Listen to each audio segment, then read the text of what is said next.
Listen, I ain't got time for this. Don't speak to me like that. Come and speak to me, yeah? Right, okay, right. You've been causing some issues. No, he ain't.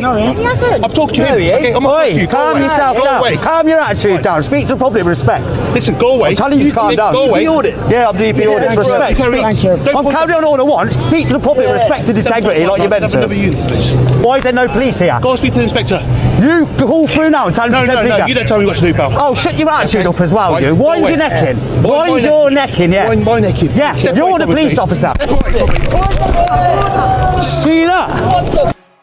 That's a claim and a half. You're getting a claim against you. You little you're losing your job, you little. Yeah, you think so? See that, guys? That's assault. Witnesses, yeah? You do nothing wrong. You assaulted me. Right. On camera. Whoa. Yo, he's off his head. He can't be a cop, huh? Whoa. That's look at that. Look at that. Wind your neck and look how bad he is.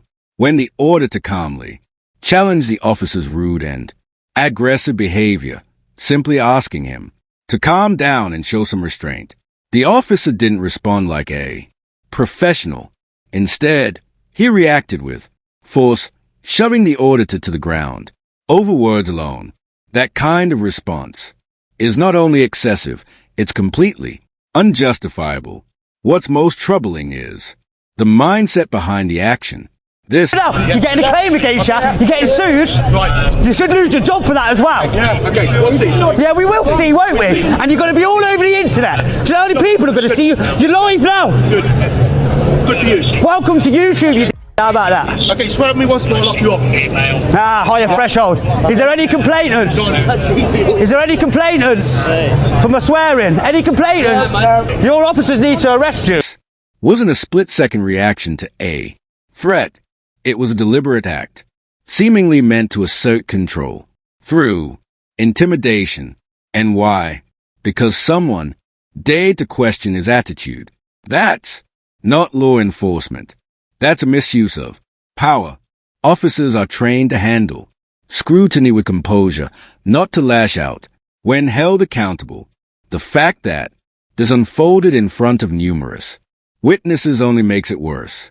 Rather than setting an example, the officer revealed exactly what happens when authority is unchecked and accountability is ignored. The auditor called for the officer to be arrested under Section 26 of the Criminal Justice and Courts Act 2015, which makes it a criminal offense for police officers to abuse their powers or engage in misconduct while performing their duties. In this case, the auditor wasn't involved in a volatile situation or posing a threat. He was simply holding the officer accountable for unprofessional behavior when he was suddenly assaulted. Did you work out what's gone on? He's pushed me foot to me like that because he was speaking to him like Club and told him to speak to members of the public respect like you're meant to professionally, and that is the worst example. He needs to be fired. He's getting sued or we're putting a claim against him. That was outrageous. Arrest him. Arrest him. Do your job. The College of Policing tells you to arrest him. You need to relax. You need to calm down. You need to arrest him. You hear? You need to talk to me. Tell me what's going on.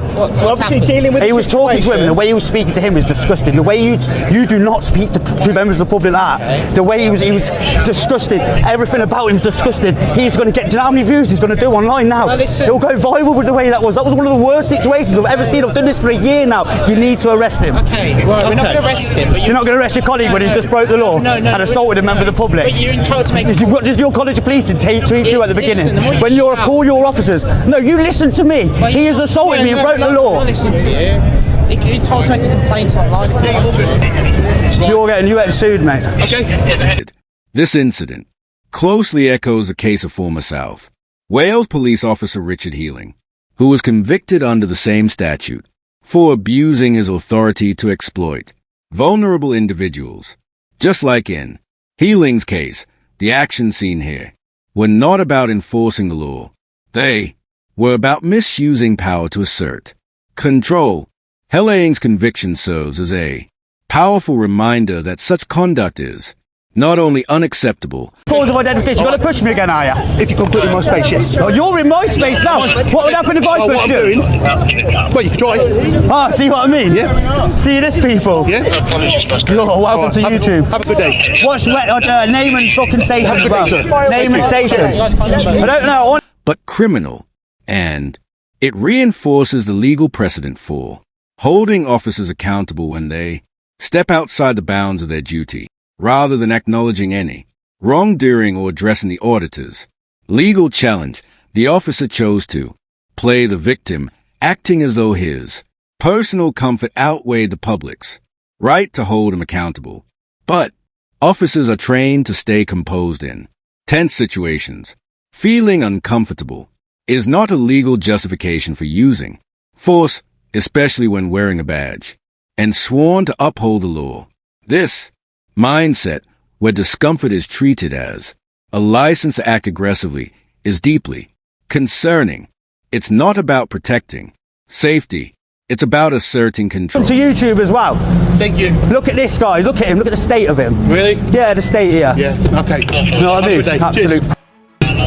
Swear at me again, I'll lock you up. Because you can't use a higher threshold. You can't lock me up for that. Really? Yeah, section 5. Really? You think so? That's it, you can walk him back. See, he was going to arrest me, guys. Will, sort him out, man. He's horrible, mate. Right, how's it going? Him, he pushed me over there. His attitude stinks. He's threatening to arrest me, power spraying me. The opposite of you. He needs to be sacked. He needs to be arrested. He should be arrested. And when that control was questioned, the officer didn't de-escalate, didn't clarify his actions, and didn't walk away. He chose to push someone to the ground, then attempted to justify it with an unsupported, baseless claim. That's not professional policing. That's misconduct, plain and simple. According to College of Policing guidelines, officers are required to identify themselves when asked, providing their name, rank, and station, especially in incidents involving use of force. This isn't a courtesy. It's a safeguard meant to protect the public from abuse and ensure accountability. In this case, the officer had just used force against a member of the public and then refused to identify himself.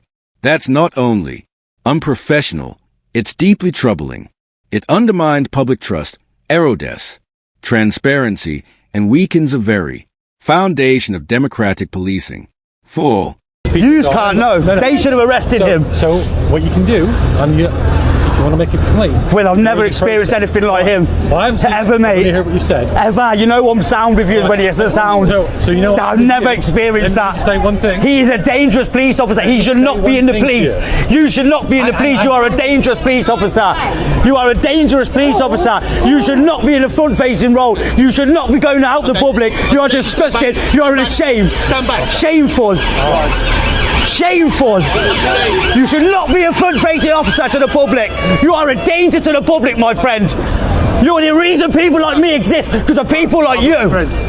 You know that as well as me, this place is covered in cameras. Okay? So, ergo, if you have a complaint, and you're an auditor, you probably feel. I've got it on film, yeah, I will. Mr. What can I call you? Just call me DP. DP. Or Paul, call me Paul, call me Paul. So, if you want to make a complaint, which really you want, whatever happened will be covered in cameras, won't it? Yeah, he cannot be in a role as a police officer, I'm sorry. What I would suggest... I'm not having a go, that was outrageous. What I would suggest is, after an incident like that, our adrenaline is high, which can lead to action...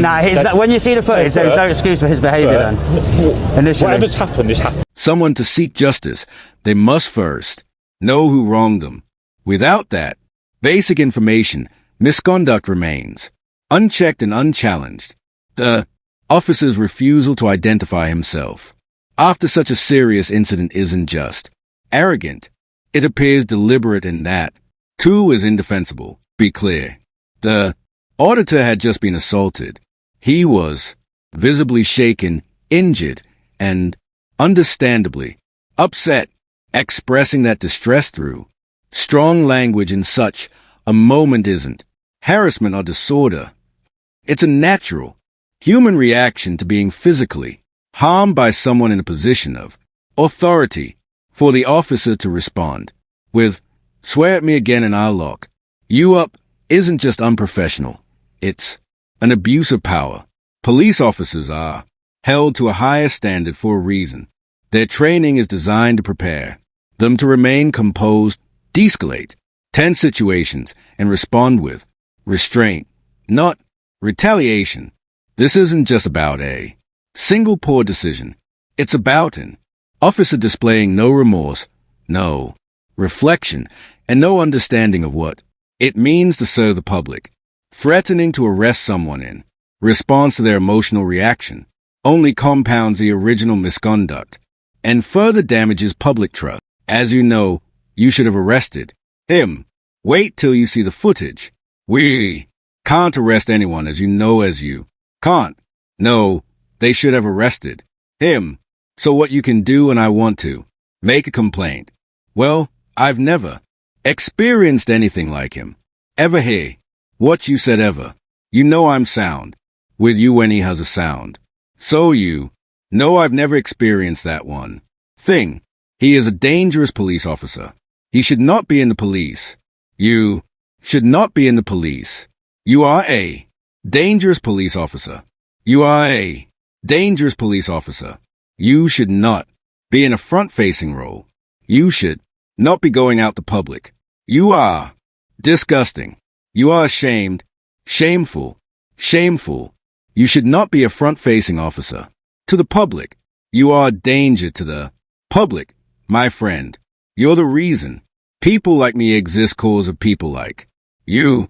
You know, as well as me, this place is putting you. Okay, so if you have a complaint, you're an auditor. You probably I've got it on film. Yeah, I will. Mister, what can I call you? Just call me DP. DP Paul. So, if you want to make a complaint, Mr. Whatever happens, whatever happened will be covered in cameras, won't it? Yeah, he cannot be in a role as a police officer. I'm sorry. What I would suggest, I'm not going to go. That was outrageous. What I would suggest is after an incident like that, our adrenaline is high, which can lead to action. Now, here's when you see the footage. There's no excuse for his behavior. Initially, whatever's happened is